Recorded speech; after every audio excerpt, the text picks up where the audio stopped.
परिसरातले. लक्षात आलंय माझ्या, मोठं भूत आलंय.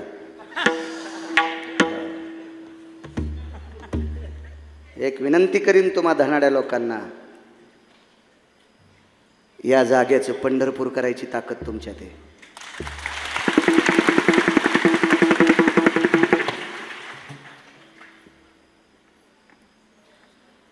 आमची इथे एक माणूस घरच्या गाईला वैरण टाकीत नव्हता आणि चंद्रभागेत गेल्यावर 5 रुपयाची पेंडी धरीत होता आणि म्हणायचा मग फोटो काढा. तर त्या ज्यानं फोटो काढला का त्याचा फोनच चोरी गेला. ते आमच्या संघचं होतं. तर ते म्हणलं मग फोन कसा चोरी गेला. मी म्हणलं तो हरामखोराचा फोटो काढला, कारण ते घरच्या गाईला वैरण टाकीत नाही आणि तिथं 5 रुपयाची पेंडी घेऊन चालते. ती गाय लय हुशार असती माऊली बुवा. ती एकच पान तोंडात धरती, कारण तिला इतकं तोंडावर हाणलेलं असते, कारण पेंड हे इकणारा तेवच आणि गाय त्याचीच. ते 25 पेंड हे इळभर पुरी, तू इळभर खाशीन तर पाया.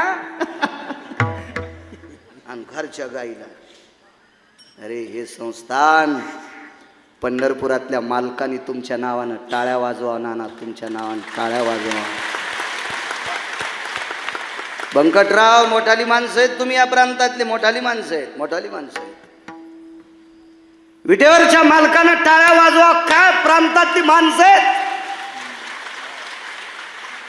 माझ्या सद्गुरू किशन बाबाच्या समाधी बसे लाखो लोक निवाऱ्यात बसतील असं करायला लागले. त्याला हेवा वाटावा, त्याला हेवा. चला काय त्यांचा महिमा सांगतोय. वळीता का गावकरी त्याला जर कसं बरं बळू का हे खाईन तुमच्याकडे. बरं काय होतं माहिती आहे का, यायची चेहरे पडले नो. तेव्हा अंगावर घेऊ नका, मी एखादं उदाहरण देत असतो. तेव्हा माणसाला पेरायचा उल्हास असावा, फारुळे शिवटिलेले असावा, बी ओरिजिनल असावा, यठण गोड असावा, चाड्याची छिद्र लवंग मधात असावा मस्त, म्हणजे एक नळ होऊ नये. काही हसू नका तुम्ही कदम बुवा, तुम्हाला कळत नसते. एक नळ म्हणजे एका नळात जास्त पेरणं आणि एकात कुठं मोठं निघणं, असं चाडा असावा आणि बैल बसणारा नसावा. मग पेरणाऱ्याला उल्हास येतो. तसं यायचं काम. हे चांगलं असलं की हे आम्हाला मस्त वाजित येत, आणि हे चांगलं नसलं की मग हे असंच वाजित येत, वामरत नाहीत. विठाला विठाला.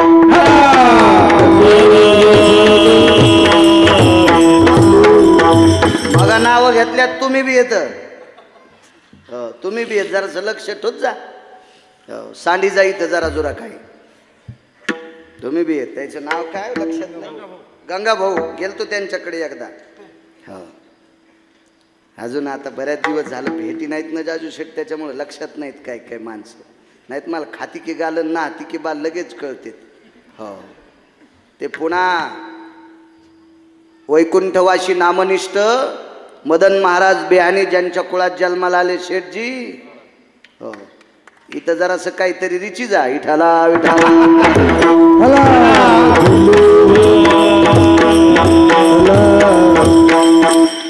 परवाला आम्ही कीर्तनाला गेलो, मोठ्या माणसाचं कीर्तन होतं ना तुम्ही तिथं. मी म्हणलं ह्या मंदिरावरला कव्हाच दिवाळी झू देऊ नका. भगवंत तुमच्या इथला कधीच आनंद मातीत घालणार नाही.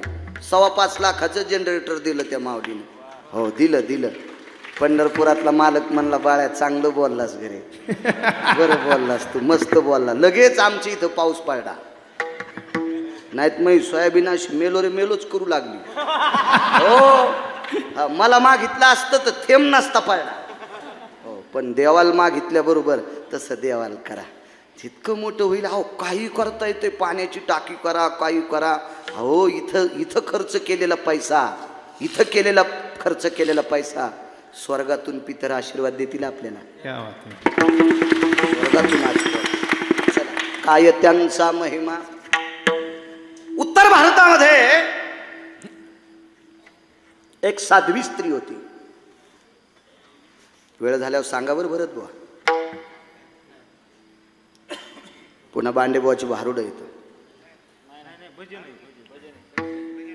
नाही का. बर बर बर बर बर वा वा वा बर बर चल देऊ दुरुस्त रिसोड मापी 21 किलोची पाहिली. योगासाला उत्तर भारतामध्ये मग आनंदमाई नावाची एक महिला होऊन गेली. फार मोठी साध्वी. भारत देशात संतांचं अधिष्ठान फार मोठं आहे. मग आनंदमाई तिची भेट, त्या माऊलीची भेट स्वामी रामांसोबत झाली. स्वामी रामांनी तिची भेट घेतली. कोण स्वामी राम? 1949 ते 51 या भारत देशाला एका पीठाचे शंकराचार्य म्हणून ज्यांना पद प्राप्त झालं ते स्वामी राम. काय रे दादा?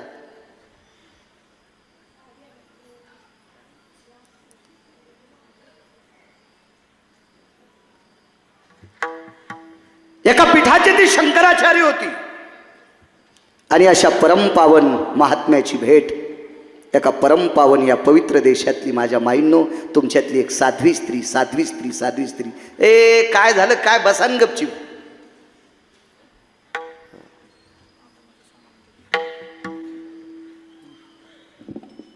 स्वामीराम प्रसन्न झाले.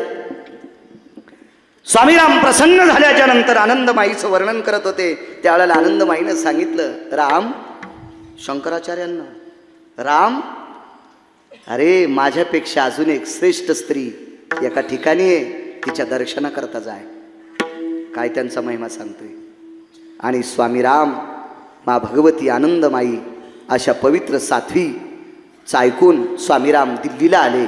आणि दिल्लीहून 120 मैलाच्या अंतरावर आग्रा नावाचं शहर आहे. त्या शहरात एक साध्वी राहत होती. स्वामीराम त्या आग्र्यात पोचले. आग्र्यात पोचल्याच्या नंतर स्वामीरामांना एक भिकारी दिसला. दसकाटाला कसपट कधीच समजायचं नाही. ज्याच्या अंगावर लय कपडे भारीचे म्हणतो श्रीमंत असतो का? घरात 12 हात येऊन फिरतो. काही नाद असतो, वरून झकबक आतून भगभग. काहीला इतका नाद कपड्याचा, बायको 17 भाईच्या मिरच्या तोडीन. आणि हो असे कपडे घाली तुम्ही जसे मुख्यमंत्र्याचा चुलताचे. नाद असतो. याच्यावर कधीच जायचं नाही वरच्यावर. हे वरचं कव्हा निष्ठून जात असतं, वरच्यावर नाही. पुढच्याची सगर्भता पाहण्यासाठी दृष्टी सुद्धा त्या पात्रतेची लागेल. स्वामी रामांनी त्या भिकाऱ्याकडे बघितलं. इमानदारीनं तुम्हाला तुमच्या अंतःकरणाला थोडा ठाव घ्या. भिकाऱ्याकडे बघत असताना वृत्ती काय असते आपली? काय समजतो आपण त्या भिकाऱ्याला? सामान्य समजतो त्या भिकाऱ्याला, सामान्य. स्वामी रामांनी त्या भिकाऱ्याकडे बघितल्याच्या नंतर स्वामी रामांच्या लक्षात आलं, सूर्याच्या प्रकाशाला, तेजाला लाजवील इतकं तेज त्या भिकाऱ्याच्या चेहऱ्यात. वय किती झालं असेल बाबांचं आता? बाबांचं काय वय? 67. चेहऱ्याची ताकद पाहा. बघा ना प्रसन्नता. या लोकांकडे बघितल्याच्या नंतर त्यांच्या पायावर मान वाका वाटती, मान वाका वाटती, मान. आचरण सांभाळणारी लोक आहेत. नाही, आचरण सांभाळणारी लोक आहेत. निष्ठेनं विश्वाच्या मालकाला शरीर समर्पित करणारी माणसं आहेत. तसा तो एक भिकारी आहे. त्याच्या डाव्या हातात काठी आहे, उजव्या हातात भिक्षेचं पात्र नाही माऊली बाबा. उजवा हात असा पुढे केलेला आहे.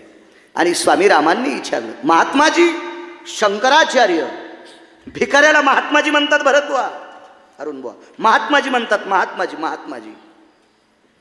कधी कधी एक सांगतोय, बारकाल्यांना चांगलं बोलायचं शिका. इथं बसलेल्या राजकारणी सगळ्या लोकांना सांगतो, तुम्हाला खपक्या लाकडं मोठं करीत नाहीत. तुम्हाला मोठाले माणसं मोठं करीत नाहीत. सज्जनांनो, बारकाल्या लोकांची मतं पडतात तेव्हा तुम्ही खुर्चीवर बसतात, हे लक्षात ठेवा. मी काय राजकारणी नाही, 7वी पास आहे, पण महाराष्ट्र फिरतोय. माझे 4033 गाव झालेत महाराष्ट्रातले. एकदा गेलेलं नाही. इथं तर 9वी चक्कर आहे. एकदाच लिहितोय. आचार्यानं किती जरी शहाणपणा केला, मोठाले लाकडं टाकून चुलांगण पेटवायचा. आचार्यानं किती जरी शहाणपणा केला, मोठाले लाकडं टाकून चुलांगण पेटायचा. त्याच्या आज्याला चुलांगण पेटणार नाही. त्याला चुलांगण पेटण्यासाठी बारकाली लाकडं पण घालावं लागतील. तवा मोठाली लाकडं पेटत असतात. म्हणून राजकीय लोकांनी सुद्धा बारकाल्यांकडे बघत जा. बारकाल्याच्या लक्षात आल्यावर हे चांगल्या चांगल्याला उलथून टाकीत आहेत. हो हो हो हो हो त्याला सांगितल्यावर तुमची लय खसखस पिकली. पाकिट देणारा लय मोठा नसतो भरत बुवा. मोठाली लोक आपल्याला त्या दिवशी पाकिट देतात, बारकाली लोक आपल्या कीर्तनाला येतात. बारकाली लोक तुमच्या पक्वादाला टाळ्या वाजतात, त्यावेळेला तुम्हाला पाकिट देतात. बारकाली लोक तुमचे बालासाहेब भजन ऐकत आहेत, त्यावेळेला मोठाली लोक तुम्हाला पाकिट देतात. पंढरनाथ बुवा, उतरेश्वर बापू. म्हणून बारक्या लोकांकडे कधीच वामदृष्टीनं बघायचं नाही. चला, स्वामी राम म्हणले महात्माजी महात्माजी महात्माजी. बोलिये, हातात काठी आणि असा हात कपाळाला लावला. बोलिये महात्माजी. स्वामी रामांनी विचारलं. ते हिंदीत बोलत होते, मला काही हिंदी येत नाही आणि गरज नाही त्याच्यात. काय करायचं आपल्याला त्याच्यामध्ये? जिला गौऱ्या नीट लावता येत नाही तिनं धिडे करूच नाही.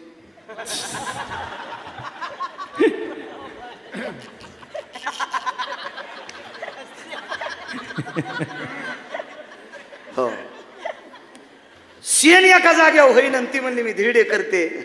सरपणाचा नाश आहे मंजुळा.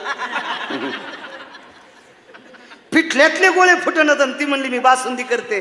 दुधाचा खराबा करूच नको, त्याच्यापेक्षा तसंच दी तसंच दी. मला एक कळते, मला ही येते ना, कशाला बाकीच्या कुठं नेऊन ऐका नाही काय करायचे.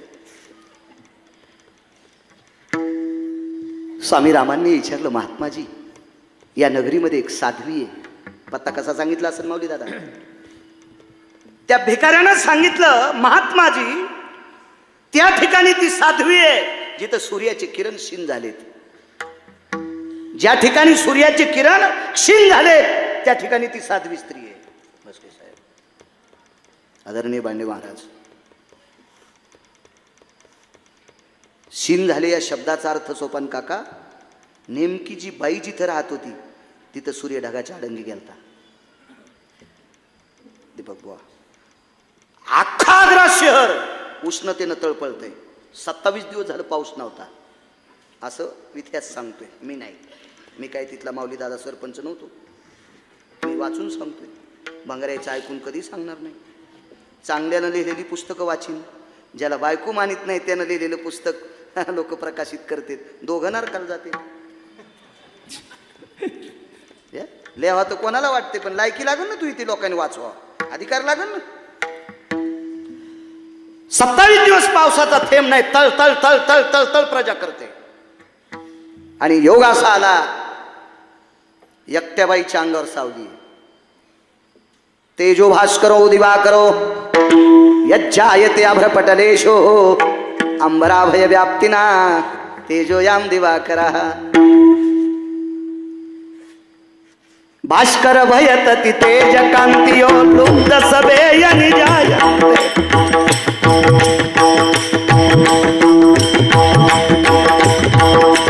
शिनस्व भयतति पुरत भयामि ध्यान कृतुं भयजायन्ते.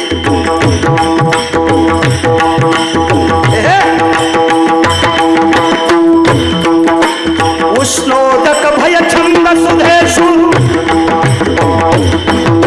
वरुतति काया छंद पराना. स्वेदायन यन जायन सुधियो लवश्वकांती भास्कर.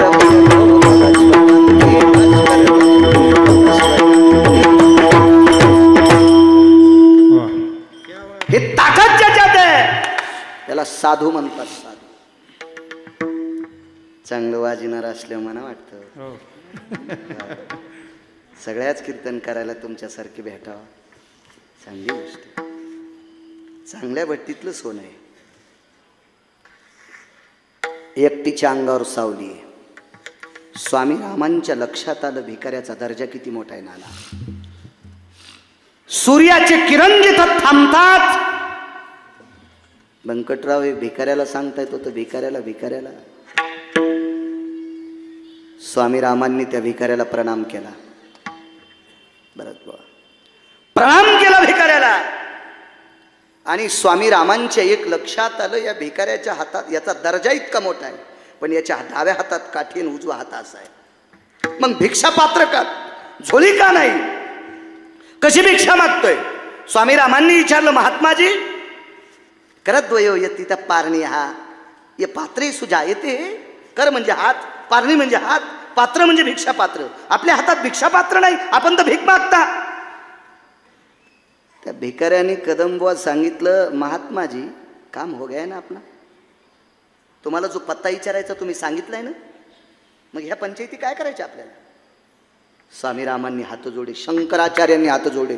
शंकराचार्य होता येतं का? शंकराचार्य बापदादाची प्रॉपर्टी इकून काही होता येईल, शंकराचार्य होता येत नाही बाबा. ते का साधी गोष्ट आहे का? आणि त्या शंकराचार्यांनी त्या भिकाऱ्याला हात जोडले. विचारलं, महात्माजी कळून घेण्यासाठी विचारतोय. सुनिये, तेजो मध्यायाम दिवाकरेषु करांगुले भय जायते नस्तिता. म्हणजे 12च्या नंतर 14 मिनिटं, 12 वाजून 14 मिनिटापर्यंत भिक्षा मागत असतो. ती कांती भिक्षा. कांती शिजलेली पदार्थ मागणं याला कांती भिक्षा म्हणतात पुराणामध्ये. आणि या कांती भिक्षेला वारकरी संप्रदायानं गोड नाव दिलंय. त्या नावाला मधुकरी म्हणतात. मधुकरी म्हणतात. मग ही मधुकरी मागतोय मी, पण किती मागतोय? पात्र नाही. त्या भिकाऱ्यानं सांगितलं, अंगठा सोडून आणि पुढचे 4 बोट सोडून मधला जो माऊली दादा भाग आहे का सोपन काका, इतक्यावर बसल इतकंच मागतो दिवसात एकदा. तो 12 वाजून 14 मिनिटाच्या आत मागायचं आणि ते खायचं. 12 वाजून 15, 16, 17 मिनिटं झाले तर त्या दिवशी भिक्षा मागत नाही, त्या दिवशी उपाशी राहतो. स्वामी रामांनी पायाखालची माती कपाळाला लावली. काय भिकारी असेल तो. पण त्या भिकाऱ्याला कालच्या दिवशी पोटात अन्न नव्हतं आणि स्वामी रामांना सांगण्यासाठी वेळ जात होता. म्हणून त्या भिकाऱ्याने वरी हात केला. भास्करा ठहरिए, ठहरिए, कल से भूखा है. सुनिए भास्कर, हे रवि, हे तेज कांती, सुनिए, ठहरिए, ठहरिए. भिकाऱ्याने हात केल्यावर सूर्य काही वेळापुरता थांबला.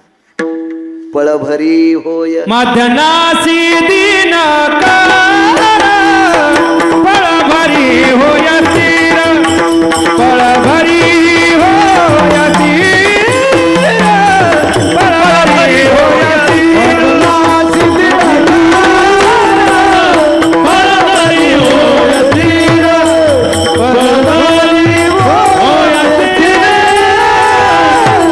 पळभरी होय तीर. माध्यानाशी दिनकर पळभरी होय स्थिर. 7व्या अवतारात जगदानंद कंद जगतपती भगवान प्रभू रामचंद्र जन्माला यायचे. त्यावेळेला सूर्य थांबला. त्यावेळेला सूर्य थांबला. त्यावेळेला एका कवीनं गोडस लिहिलंय. 2 प्रहरी काग सखे, 2 प्रहरी काग सखे, सूर्य थांबला, सूर्य थांबला. राम जन्मला ग सखे, राम जन्मला, राम जन्मला ग सखे, राम जन्मला, राम जन्मला ग सखे, राम जन्मला, राम जन्मला ग सखे, राम जन्मला. 2 प्रहरी काग सखे, सूर्य थांबला, राम जन्मला ग सखे, राम जन्मला, राम जन्मला ग सखे, राम जन्मला. एका कवीनं गोडस लिहिलंय. पण जुन्या काळातली कवी सुद्धा पुराणाला धरून बोलत होते. माध्यानाशी दिनकर. तुम्हाला एक सांगू का, जुन्या काळातले फिल्मी सृष्टीतले गायक सुद्धा इतके सात्विक होते, इतके सात्विक होते. ते पुराणाला धरून गाणे करीत होते. पुराणा धरून गाणे करीत होते. पुराणाला गान सम्राट प्रल्हाद शिंदेचं गाणं आहे. पडर पाण्या, पडर पाण्या, कर पाणी पाणी, शेत माझं तानेल जात गावानी, शेत माझं तानेल जात गावानी.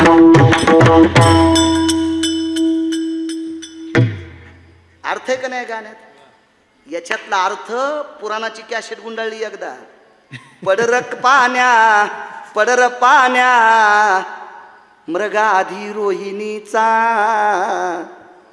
पाळणार लागे भावाधी बहिणीचा, पाळणार लागे भावाधी बहिणीचा.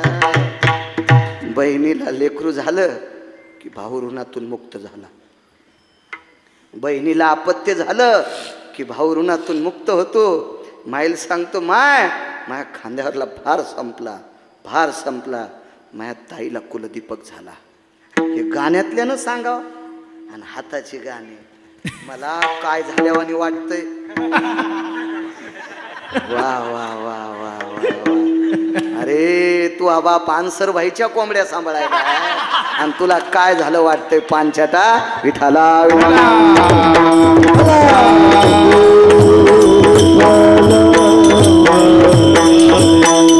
बाबा, मी कुठलाही तमाशा वगैरे पिक्चर पाहिला नाही. मोबाईल आपला गरिबीचा आहे, आपल्याला चौकत नाही आणि इमानदार मोबाईल आहे.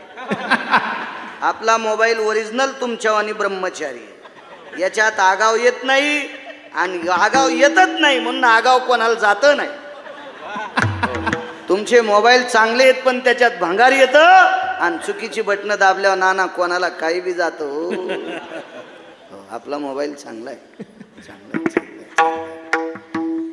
पण मला वाचायचा नाद. तमाशातले गाणे सुद्धा वाईट नव्हते.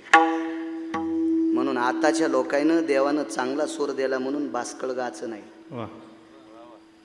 ज्ञानोबाराय तुकोबारायला राग येईल असं गाचं नाही. आणि आपल्या नीतिशास्त्राला राग येईल असे मंगलाष्टक म्हणायचे नाही. आई ग सखाराम तात्याची बबी आणि श्रीराम तात्याचा भाग्या, तू उलथशीन पुला खाली सोंबळ्या. नाही चूक करायची. मधुर मिलन आज लाभला सुगंध सोन्याला, लावणी फुलली अभंगाला, लावणी फुलली अभंगाला, लावणी फुलली अभंगाला. वासर येतोय. ओरिजिनल देशी गाईचे पुन्हा.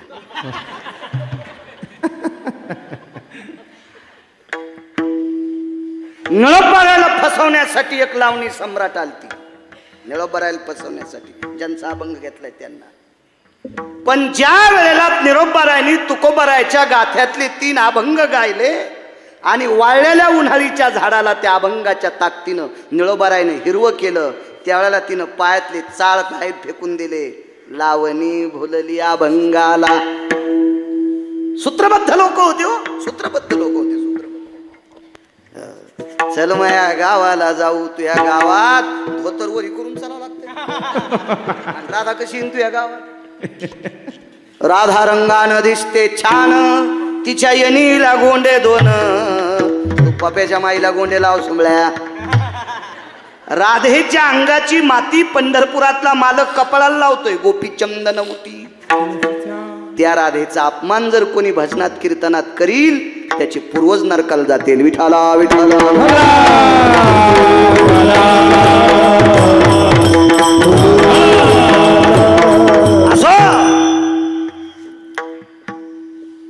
भिकाऱ्याच्या पायाखालची माती कपाळाला लावली इथपर्यंत आलतो ना. आणि स्वामीराम ज्या दिशेनं सावली आहे त्या दिशेनं पोचले. तिथे एक दर्गा होता. तिथं आज मला नाही सांगायलो मी. एक लहानसा दर्गा आहे. त्या दर्ग्याच्या बाजूला आवळीचं झाड आहे. जाईची वेल आहे. त्या काळातलं सांगतोय, आता ऐक नाही काय माहीत. जाईचा वेल होता आणि आवळ्याचं झाड. तिथं दर्गा आणि त्या दर्ग्यातली उपासक होती नाना ती स्त्री. उपासक होती. स्वामी रामांनी भिकाऱ्याची तद्रुपता लक्षात घेतली. काय त्यांचा महिमा? जिच्या डोक्यावर एकटीच्या डोक्यावर ऊन लागू नये याच्याकरता सूर्यसीन झालाय उत्तरेश्वर बापू. त्या अर्थीबाई अधिकारी आहे. पण दुःख एका गोष्टीचं वाटलं, ही दर्ग्याची उपासक आहे. दुःख काय वाटलं? माझ्यासारख्या शंकराचार्यांनी, या पवित्र भारत देशातल्या शंकराचार्यांनी दर्ग्याच्या उपासक स्त्रीला प्रणाम करावा, हे कितपत गोड आहे? शहाणी माणसं तपासल्याशिवाय खात नाहीत, शहाणी माणसं पारखल्याशिवाय कोणाला मानित नाहीत. असं अंदाजे मानणं मूर्खपणाचं टोक असते. आम्ही एकदा यात्रेला गेलो ना, एक जण म्हणला हे आमचा मुलगा आहे. आमच्या संघचं भुललं, ती पोरगी देऊन टाकली पोरगी त्याला. कसं भुललं ते? लगेच पोराचा बापले हुशार होता. अरे काय चालू आहे रे खाल्लाकडे पट्टीत? 50-60 अवताला. 50-60 अवताला म्हणजे 25 जर म्हणलं, 50 म्हणलं तर 25 आवतं, आणि 60 जर म्हणलं तर 30 आवतं. 50-60 अवताला. डमणी भाकरीला आणि तमाम मोकळे. आमच्या इथला म्हणला 50-60 बैल आवताला, डमणी भाकरीला, मग गडी किती असतील? आणि तमाम मोकळे म्हणजे 60 आवताला, आणि कितीतरी तमाम म्हणजे मोठी संख्यानं तमाम मोकळे म्हणजे रिकामी बैल किती त्या माणसाकडे. तदेव लग्नं सुदिनं तदेव ताराबलं चंद्रबलं दैवबलं तदेव लाभस्तेषां जयस्तेषां कुतस्तेषां पराजय. लागलं दमच नाही ना, गुडघ्यालाच बाशिंगण. 7-8 दिवसाला पोरगी आल्यावर तिचा चेहरा असा सुकला. म्हणलं काय झालं बबे? काय माझ्या संसाराचा सारा मंगळवार झाला. म्हणलं सांगतो या बापाला, तुम्ही होता ना. अरे म्हणलं मला देवा वाटत नव्हतं, पण ते दमच खाईन. बापाला म्हणली बाबा सटीच कलं. कस काय ग? म्हणलं कस काय म्हणजे नीट पाहिलंच नाही. काय महाराज 50-60 बैल आवताला, डमणी भाकरीला, आणि तमाम बैल मोकळे, आणि ते लहान जावाई आहे का? म्हणलं सुंबळ्या विचारनं पोरीला. पोरगी म्हणली महाराज 50-60 आवताला म्हणजे एका बैलाचं नाव 50 आणि एका बैलाचं नाव 60. एका बैलाचं नाव काय ठेवलं? 50 आणि एका बैलाचं नाव 60 म्हणजे 50-60 आवताला. आणि डमणी भाकरीला मग सासरा हौसानं सासूला डमणी म्हणी तू. म्हणून डमणी भाकरीला. आणि तमाम मोकळे. मया सासूच्या माईनं गाय दिली ती. गाय चोट्ट्यानं नेली, तिचं गोरं राहिलं, त्यानं पवळीन उडी हाणली, ते लंगडे घरी मरू देवा म्हणते गाव खालीच फिरत, आणि त्याचं नाव ठेवलं तमाम्या. तमाम मोकळे. हे असं पानचटायचं पाहणं असतं. इतका येडगळ आमच्या गावात नाही. तुम्हाला रागीन म्हणून आमच्यावर घेतलाय, पण तुमचं सांगायलो विठाला.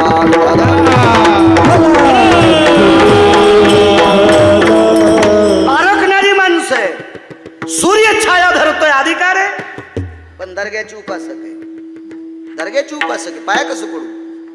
बाईनं न पाहताच महात्म्यानं आवाज दिला, बीबीजी. बीबीजी या शब्दाचा अर्थ माताजी. बीबीजी. तर बाईनं माग न पाहता आवाज दिला, स्वामीराम. स्वामीराम बोलिये. स्वामीरामांच्या लक्षात आलं ओळख नाही काय, तरी पण बाई मला राम म्हणते. त्या अर्थी बाई अधिकारी असावा. सूर्य डोक्यावर छत्र धरतो त्या अर्थी अधिकारी आहे, पण मळमळी एक होती दर्ग्याची उपासक आहे. तो दर्गा निमित्याला होता, त्याच्या खाली साधूची समाधी होती.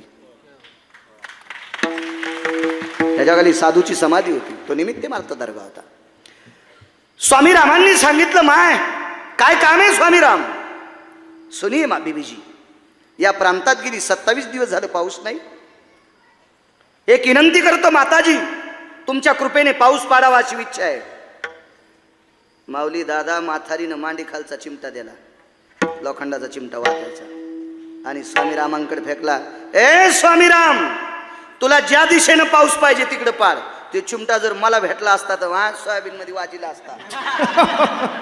नाही, आमच्यावर घेतल्यावर लय खसखस पिकायली तुमची. तुम्ही लय तुकाराम महाराजाचे चुलते आहेत का? तुमचे तर चेहरे पाहिल्या पाहिल्या कळत आहे किती बांध कोरितात. मी आमच्या शेतात वाजिल्यावर तुमच्या शेतात का नाही वाजिणार? कीर्तन ठेवतात ना तुम्ही. याच्यामुळे तर आम्हाला काळजी वाटत ना तुमची. असो, स्वामी रामांना सांगितलं ज्या दिशेला पाऊस पाहिजे त्या दिशेला पाऊस पडल.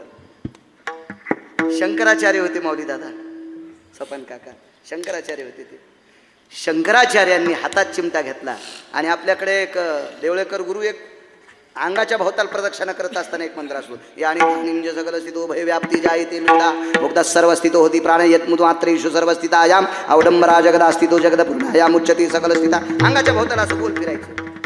तर शंकराचार्यांनी चिमटा वाजून असं गोल फिरले. 1.5 तासाकरता 14 पाऊस पडला. दृष्टांत संपला. स्वामी आनंदमाई साध्वी आनंदमाईने स्वामी रामांना सांगावं त्या आग्र्यातल्या साध्वीकडे जाय. आग्र्यातला भिकारी दिसावा तो सूर्य थांबवतोय. आग्र्यातली साध्वी दिसावा तिच्यावर सूर्य सावली धरतो. आणि त्या साध्वीचा चिमटाही तितका अधिकारी. चिमटा अधिकारी असेल पण हा चिमटा ठराविक लोकांच्या हातात गेल्यावर पाऊस पडत होता. भंगरीनं वाजिल्या धोपण तर नाही निघायचं. धोपण नाही. पण शंकराचार्य 1949 ते 51 2च वर्ष शंकराचार्याचं पद स्वीकारलं बाबा.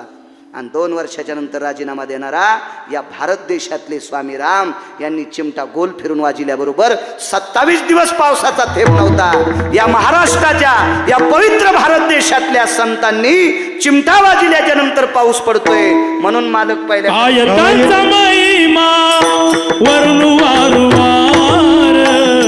कायतांचा महिमा वरनुवार कायतांचा महिमा वरनुवार कायतांचा महिमा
कमी तेलात जी बाई भजी चांगली तळी ती का तिला सुगरण म्हणतात. चलत राहत. मुख्यमंत्री बसलेले हेलिकॉप्टर जर खाली येऊ शकते, मुख्यमंत्री बसलेले हेलिकॉप्टर जर 40 फुटाहून खाली येऊ शकते तर स्पीकरचं कमी अधिक होत असते. आपण सतत त्यांना बोलणं याचा अर्थ आपल्याकडे विद्वत्ता कमी आहे असं ते चलत राहते. रोजची रोज आपल्याला आहे छान धकत राहते. आता एवढ्या मोठ्या समाजात त्यांनाही त्रास होतो. चलत राहते. ते सुद्धा एक आपलं अंग आहे. कारण विश्वभर आपल्याला जीवनभर स्पीकरवाल्यासोबत आपली मैत्री आहे. त्याच्या विरोधात आपण जायचं नाही. कायमस्वरूपी आपल्याला त्यांच्याशिवाय धकणारच नाही ना. चलत राहते. एखाद्या वेळेस धकून घ्यायचा. तर राहिलीच किती 5 मिनिटं. एक मुद्दा मांडू का? 5-7 मिनिटात एक मुद्दा मांडतो आणि पूर्ण विराम. एवढाच बस झाला. आता बीड जिल्ह्यातले एक ब्राह्मण पंढरपूरला गेले. गाव कोणतं होतं ते सांगणार नाही. गुत्त थोडंच घेतलं. तुम्ही या जिल्ह्यात जन्माला आले तुम्हाला कळावून तो कोण्या गावातला ब्राह्मण होता. तुकोबाराच्या काळापासून त्या ब्राह्मणाचं नाव घेतलं जाते पुराणात. अजूनही कोणाच्या लक्षात नाही आमच्या गावात होता का कोण्या गावात होता. काहीच नाही. याला शिब्याला आणि शिमग्याच्या तेलाला. सोलापूर जिल्ह्यातला एक माणूस कबीरदासानी इंडियाला शेला आणायला गेला. अजून सोलापूर जिल्ह्यातल्या एकाही माणसाला माहित नाही आमच्या इथला गेलता म्हणून. सांगा बीड जिल्ह्यातले तुम्ही कोण्या गावातला ब्राह्मण होता सांगता येईल? इथून सुरुवात आहे. चला मी थोडं गुत्त घेतलं, टाइम तर झाला आपला 8:30 ते 10:30. ही आता फक्त किसन बाबाची नवनाथ बाबांची सेवा आहे, पुढची 10 मिनिटं. देवी नानानं कानात हाणला पेच.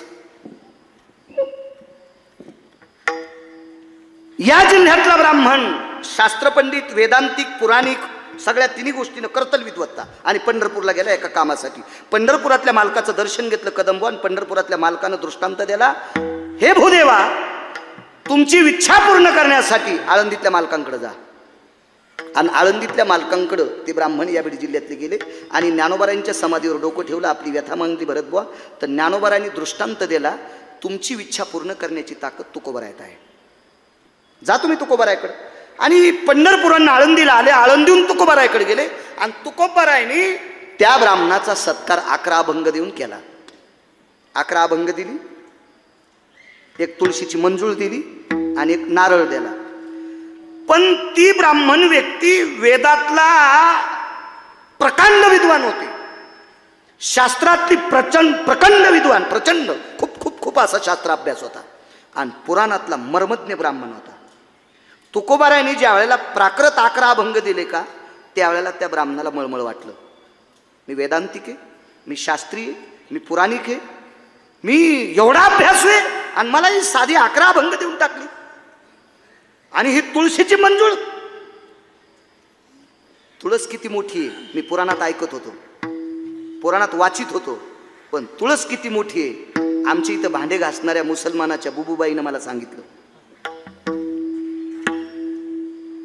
मला तुळशी वृंदावन बिदरच्या बादशाच्या दरबारात होतं नामदेवरायाच्या लग्नाला, तेही इतिहास माहीत होता. पण ती आमच्याकडे म्हातारी बाई यायची, ती मला बाबा म्हणत होती, महाराज बाबा, महाराज बाबा तुम्हारे यहाँ तुलसी का पेड़ है? जी बुबू है, ये तुलसी के पत्ते होना बोले. म्हणलं बुबू कशा करता, मी मराठीत आणि ती हिंदीत.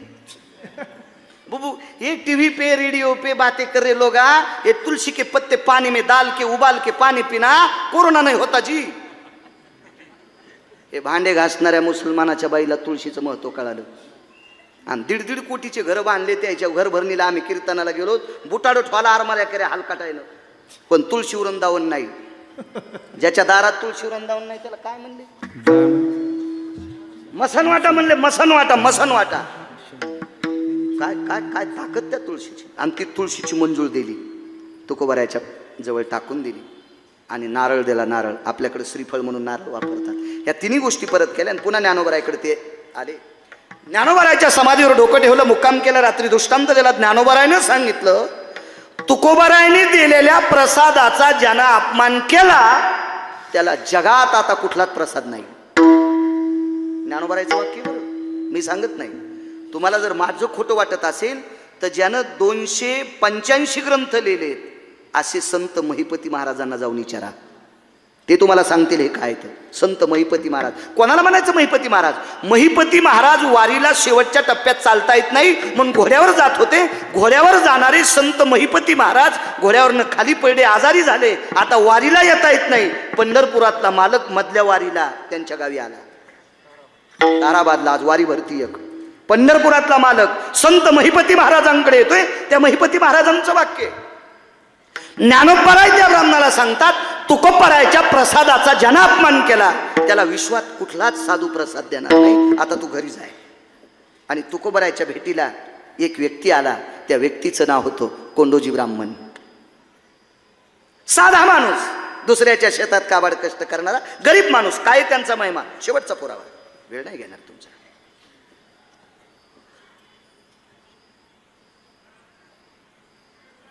आणि मग तुकोबारायच्या चरणावर साष्टांग दंडवत घातला. तुकोबारायांनी प्रणाम केला. भूदेव आहात आपण? जी. काय नाव आपलं? कोंडोजी नाव आहे. काही शास्त्राभ्यास? काही नाही. पुराणाचा अभ्यास? काही नाही. वेदाचा अभ्यास? काही नाही. गळ्यात जानवा आहे, तुळशीची माळ आहे, गोपीचंद कपाळाला लावतो, संध्येचे तेवढे मंत्र येतात, 3 टाइम संध्या करतो, याच्या व्यतिरिक्त काही नाही. काबाड कष्ट करतो, मिळालेल्या कष्टातून जे द्रव्य मिळेल त्याच्यावर पोट भरतो. मी असा ब्राह्मण आहे. ह्या कालच्या ब्राह्मणांनी वापस केलेली 11 अभंग तुकोबारायांनी त्याला देऊन टाकली. 11 अभंगाचा कागद हातात घेतला डोळे भरून आले. महाराज मला वाचता येत नाही हो. कशाला देताय 11 अभंग? एखाद्या डोळस वाचणाऱ्या हुशार विद्वान व्यक्तीला देऊन टाकाय अभंग. मला कशा करता देता? मला वाचता येत नाही, मी अनपड आहे. तुकोबारायांनी पाठीवर थाप टाकला. कोंडूजी, ज्याला वाचता येते त्याच्या हातात कागद द्या आणि त्यानं वाचिल्यावर तुम्ही नुसतं ऐका. माऊली दादा तुळशीची मंजूळ देऊन टाकली, हातात पळड्याबरोबर खाऊन टाकली. तुळशीची मंजूळ हातात पळड्याबरोबर खाऊन टाकली. एका वारकऱ्याचा प्रसाद आहे, खाऊन टाकली. आणि वरतून नारळ देऊन टाकला. गरीबाला नारळ. तुकोबारायाने सांगितलं, कोंडूजी नारळ फोडा. नारळ फोड्यावर मध्ये प्रसाद निघतो, पण याच्यात निघणारा प्रसाद तुमचं मोडकं घर नीट करा. याच्यात जो प्रसाद निघेल का, तुमचं मोडेलं घर बांधा. तुमचं घर बांधून पैसे उरतील इतका याच्यात प्रसाद आहे. दृष्टांत ऐका सज्जनांनो. तुळशीची पानं खाल्ल्यामुळं ब्रह्मकन्येची कृपा झाली सरस्वतीची. तुळशीची पानं खाल्ली कदंबा, ब्रह्मकन्येची कृपा झाली. एक अभंग वाचिले, दुसऱ्यानं वाचिल्याच्या नंतर ऐकिले, शास्त्राची वेदाची पुराणाची कृपा झाली. नारळात काय निघलं माहिती? अहमदाबादचा एक सोनार होता. वाची जा कापक्या मोबाईल येत नाही भितडासारखी. हलकाटायला काय 3-3 वाजूस तरी चॅटिंग करता. काल कुठं गेलता? तो मसनात गेलता, तुला नेणार आहे उद्या. काय काय काय जे अहो नालायकाला चॅटिंग करून, अहो 60-65 वर्षाची जिंदगी आहे, नालायकासाठी आपण खर्च करायची. शास्त्र वाचा. राजकीय क्षेत्रातला कोणी असन, मोठी लोक कशी होतात, राजसूत्र वाचा. वैद्यकीय क्षेत्रातला असन त्यानं ते सूत्र वाचा. आपल्या लोकांनी गाथा वाचा. तुमच्या लोकांनी चांगल्या लोकांची बोल वाचा. या मागच्या लोकांनी बोधेबाबांसारख्यांच्या चाली वाचा. विश्व डोक्यावर घेऊन नाचल, विश्व डोक्यावर घेऊन. आमचं एक पाहुणं पकवादाला लाकूड म्हणलं. आमचा एक पाहुणा पकवादाला लाकूड म्हणला. देवानं इतकं धुपन काढलं की जाळायला घरी काहीच नाही ठेवलं. ह्या पकवादानं तुम्हाला डोक्यावर घेतलंय. कदमबुवा, भरतबुवा, ह्या पकवादाला तुम्ही प्रत्यक्ष ज्ञानोबा आहे तुकोबाराय मानायचं. ह्या पकवादाला प्रत्यक्ष शंकर, प्रत्यक्ष विटेवरचा मालक मानायचंय. कारण हे मृदंग नावाचं वाद्य, पकवाज नावाचं वाद्य माझ्या काशीतल्या मालकानं आरक्षित केलंय. वाद्य 167 होते माझ्या वाचनातले. 167 वाद्य होते. त्याच्यातलं हे वाद्य काशीतल्या मालकाने भजन क्षेत्रात आरक्षित केलं. भजन तर त्यांनीच केलं. भजन करी महादेव. हा पकवाद त्यांनीच आणला. इंद्राला सांगितलं तू वाजी जाय आता. तुमच्या अगोदर, सगळ्याच्या अगोदर इंद्राने पकवाद वाजीला. भजन शंकरांनी केलं, नारदांनी केलं, तुंबराने केलं. आणि भजन करण्यासाठी वारकरी संप्रदायाची स्थानस्थिती लागती. म्हणून एका जनार्दनी वैष्णव शिरोमणी महादेव या मासाला भगवान शिवशंकराचा अधिष्ठान असतो. श्रावण मासाला भगवान शिवशंकराने आपल्यावर कृपा केली माऊली दादा. म्हणून आपल्याला कीर्तन, प्रवचन, भजन, मृदंग सगळं ऐकायला भेटतंय. ही शिवजींची कृपा आहे. शिवजी पैठणच्या मालकांचं वाक्य. अहमदाबादचा एक सोनार आहे. त्या सोनाराच्या जीवनात प्रपंचात एक अडचण होती आणि कुणाचं तरी ऐकून तो सोनार आळंदीला आला आणि ज्ञानोबारायच्या समाधीवर डोकं ठेवलं. डाकेनाना डोकं ठेवलं आणि ज्ञानोबाराय पुढे व्यथा मांडली. भाऊ व्यथा मांडली. आणि ज्ञानोबारायांनी स्वप्नात दृष्टांत दिला, कल्याण मस्तू. त्याचं कल्याण झालं. काय उतराई व्हावं ज्ञानोबारायला. म्हणून जितका मोठा नारळ भेटन माऊली दादा तितका मोठा नारळ घेतला. सोपान काका तेवढं मोठं नारळ घेतलं. शेंडी काढली नाही, खिळा घेतला, सळई घेतली, त्याच्या नारळात घातली, पाणी आणि मधलं खोबरं काढलं आणि त्याच्यात हिरेमाणिक टाकले आणि कणिक लावून बंद केलं. ते नारळ ज्ञानोबारायच्या समाधीवर ठेवलं. आणि ज्ञानोबारायांनी अहमदाबादच्या सोनाराला सांगितलं, हे नारळ समाधीवरलं उचल आणि तुकोबारायकडे नेऊन दे. अगोदरच्या बीड जिल्ह्यातल्या ब्राह्मणाला दिलेलं हेच नारळ होतं. अगोदरच्या बीड जिल्ह्यातल्या ब्राह्मणाला दिलेल्या ह्यात तुळशीच्या मंजुळा होत्या. अगोदरच्या बीड जिल्ह्यातल्या ब्राह्मणाला दिलेल्या हेच 11 अभंग होते. नाकारले. कोंडोजी नावाच्या सात्विक सदाचारी गरीब ब्राह्मणांनी ते 11 अभंग स्वीकारले. मंजूळ खाऊन टाकली. ते नारळ फोडल्याच्या नंतर वाडा बांधला आणि 11 अभंगाची ताकद किती होती कदंबा. एवढी विद्वत्ता फलित झाली, एवढी विद्वत्ता फलित झाली. या भारत देशाला लाभलेलं राजकीय क्षेत्रातलं 5वं रत्न, पहिलं रत्न कृष्ण, दुसरं रत्न विदुर, तिसरं रत्न कनक, पाचवं रत्न छत्रपती शिवाजी महाराज. या भारत देशाला लाभलेला आई लेकरावर जितकं प्रेम करते, वात्सल्या ततच सिंधुस्तते वचा. सागरापेक्षाही व्याप्ती अंतकरणात ज्याच्या मोठी होती, रयतेचे राजा छत्रपती शिवाजी महाराज. आणि या पाचवा राजा, या राजातल्या देवघरातली देवपूजा करायचा मान कोंडोजीला भेटला. एक सामान्य माणूस, पण तुकोबारायांनी दिलेल्या 11 भंगाची ताकद, तुकोबारायांनी दिलेल्या नारळाची ताकद आणि तुकोबारायांनी दिलेल्या तुळशी मंजुळाची ताकद, रयतेचे राजा छत्रपती शिवाजी महाराज यांच्या देवघरातला पूजा करायचा मान कोंडोजींना प्राप्त होते. ताकद कोणाची आहे? तुकोबारायांची. काय त्यांचा महिमा, काय त्यांचा महिमा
उपस्थित सर्व श्रोत्यांच्या चरणी आवाज गिरगावकराचा नाक घासून प्रणाम. अधिष्ठान दैवत गोरक्षनाथ भगवंताला प्रणिपात. सद्गुरू नामनिष्ठ मुक्त कैवल्य समाधीधन सद्गुरू किसन बाबांच्या चरणी प्रणाम.